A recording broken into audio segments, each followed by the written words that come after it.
Okay. Now, where did you stay when you were there? We stayed at the Sheridan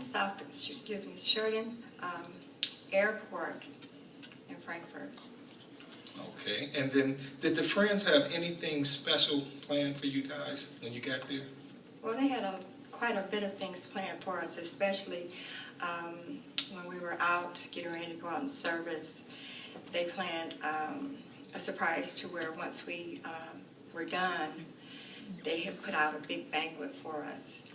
And it was just so much food. We had an excursion to go to the Rhine River, and I got to the point where I was having so much fun. I didn't want to go because I was at the point of tears because they were so loving and they just went out of their way for everything that they did for us. Okay, all right, thank you. Sister Green, I would like to ask you to step up for a minute here. Now we have some pictures here that we want you to explain what they are that we're looking at. That little girl named Vanessa, that's what she said. She attacked me from behind. She was sitting behind me and she started tapping on me and she started rubbing my shoulders.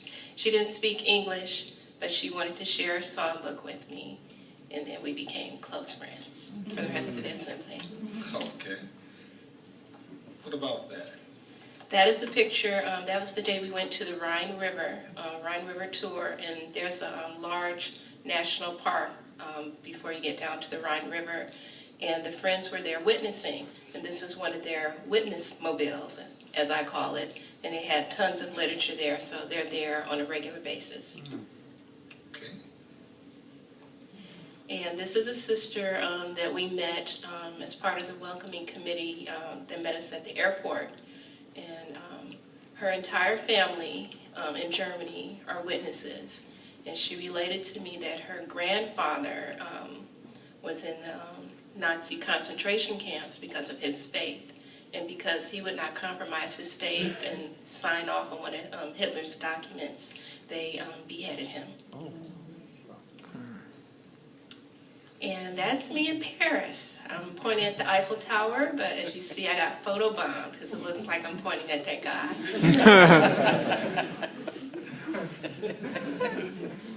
And here, this was at, I think this was at Bethel, or at either at Bethel or the assembly. Oh, no, it was at Bethel. This is some of the garments that the sisters wore in East Germany when they were under persecution. And if you can see there on the side, there are little hidden pockets. That's where they would hide the literature as they would cross from West Berlin into East Berlin. And see, that's where they would put the watchtower or whatever literature. And another dress had panels there. So that was of great interest to me because I like sewing. So. And this was a group of us as we went out and we went witnessing before the convention to give out the invitations. And they had us in English-speaking territory, so we were targeting those who had addresses that were English-speaking. These were mostly apartments. And what we had to do was ring the buzzer because you just couldn't go in. You had to ring the buzzer, wait for them to reply, and then you could give your presentation. And I was able to leave an invitation in someone's mailbox. Okay, all right, thank you. Now we invite up Sister Chappelle. Okay, I was real nervous, so I wrote this down a minute at lunch. Okay, you ready? Well, first, just imagine in your mind being invited to a family reunion and all your relatives, your uncles, your aunties, your cousins greeting you at the airport at 11:30 at night with signs welcoming you home. Then these same family members tour you around town, take you out in field service, provide you with meals and entertain you with free concerts. This is what happened to us. These generous and kind German friends did all of this and more, even though they had to prepare and go to the exact same convention we did. Excuse me. Unlike us in Detroit, they only had one international convention. Now, at Frankfurt International Convention, there were 3 different languages, English, Greek, and German, being presented at the same time. So in order to hear your native language, you had to sit in the correct section. Remember, at Ford Field, we had English-speaking only convention. However, at Frankfurt, Germany convention, there were 3 stages, this side, and this side, 3 video screens, 3 speakers, and 3 demonstrations given at the same time. You really had to be there to experience seeing these 3 baptismal talks. Just picture 3 speakers giving 3 prayers in German, Greek, and English at the same time. The only place I can view that can do something that organized is Jehovah's organization. In addition, the German friends really made me feel special. I mean, I was sitting next to delegates that had been in prison, also with witnesses that had been disowned by their families, only because they wanted to serve our God Jehovah. And it really had to take time for me to see that the delegates and friends felt my service to Jehovah was equal to theirs. I really didn't feel I was worthy, and I was totally shocked on how much love and equality was shown to me. Last but not least, I surprisingly learned that delegates love Jehovah, but they also love and enjoy having a good time. For example, if you like to play cards, there was a group of friends that play cards. If you enjoy social networking, there were a young and old group of witnesses who went to the cyber lounge. If you enjoyed shopping and sightseeing, there was a group to do that too with. And if you enjoyed dancing, there was a group of young and old delegates that loved to dance. In fact, I was so shocked that during the intermission, they were playing the guitar and dancing. Also, if you enjoyed drinking a glass of wine or a refreshing beer with your dinner, there was a group that would do that with you too. Because overseas, Europeans view alcohol like we view drinking a cup of coffee.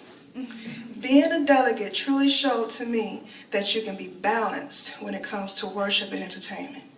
Finally, going to the Frankfurt International Convention gave me just a glimpse of what Jehovah wants for each and every one of us. That in the very beginning, he wanted all of us to be happy. He wanted all of us to be joyful. He wanted all of us to be in a wonderful paradise condition, serving together in a brotherhood, worshiping him.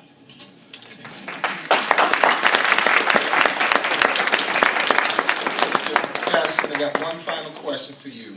How has the experience strengthened your relationship with Jehovah? Well, it strengthened my relationship very strongly because just to be able to be in an atmosphere where you're not only loved, but it's just so overwhelming. It brings tears to your eyes because even the ones that couldn't speak English, they showed you how much they loved you. Like even just coming up to you, just giving you a hug. And like the sister was saying, we got to the airport, it was just so overwhelming. I mean, children just coming up to you, giving you gifts. And I mean, it got to the point where they had people taking pictures, and they were like, well, what's going on? Because all these people were coming, just coming up to us, and people just looking like, where are you coming from? You know, you're coming from another country. But they were just so overwhelmed with seeing us. We were overjoyed. I had an 8-year-old little girl. She pulled my luggage from the time I got off that plane to the time I got to the hotel. I said, you don't got to do this. She was like, well, I carry my, I said, that's not a backpack. You don't know how much stuff I got here, but she carried it from the time I left that airport to the hotel room. Then she gave me a little bitty pamphlet that I can carry my tracks in, that I go from door to door, and I carry it with me right now today. And it's just a beautiful feeling to know that if you get a chance to go anywhere, try to really make one of those international conventions because it's beyond words. Okay, all right, thank you. Sister Green, one final question for you. What special memories do you have? My special memories are the friends that I've made. I'm in contact now with quite a few people. There's a couple here that I met because I had to go to first aid the first day of the convention because it was too humid. My asthma was bothering me. And I started talking to them, and they were like, hey, we came to Detroit too. So glad to see you. So I've made plenty of friends. I'm in touch with a lot of them. And it's just a joy to know that I have brothers and sisters around the world who I can call my brothers and sisters. All right, thank you. Thank you all for sharing with us the international convention experience. Well, that was on my part now, and I would like to invite up Brother Evans.